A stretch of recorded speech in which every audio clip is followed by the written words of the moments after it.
এই যে এত গরম পড়েছে, তোমরা এই গরমে কি খাচ্ছ বলো তো? আমাদের না তেমন একটা খুব ভালো লাগছে না, তো সেই জন্যই আমরা খাচ্ছি টক। হ্যালো বন্ধুরা, আমি ঝুমা। আমার দিনের ছোট্ট ছোট্ট মুহূর্তগুলো তোমাদের সাথে শেয়ার করার জন্য আবারও চলে এলাম নতুন একটা ডেইলি ব্লগ নিয়ে। তাহলে শুরু করা যাক।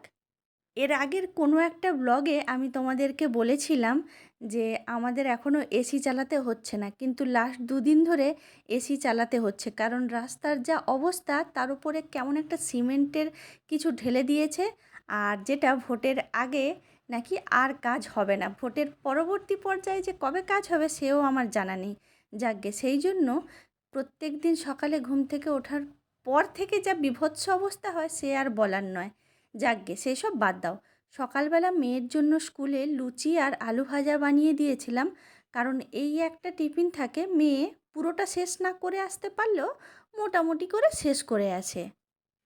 মেয়ে চলে যাওয়ার পরে দুপুরের রান্নাটা করে নিয়েছিলাম। আজকে হয়েছিল মাছের টক, পুঁই শাকের তরকারি আর আলু পটলের তরকারি। তোমরা কি খাচ্ছ অবশ্যই জানিও। ভালো থেকো, টাটা।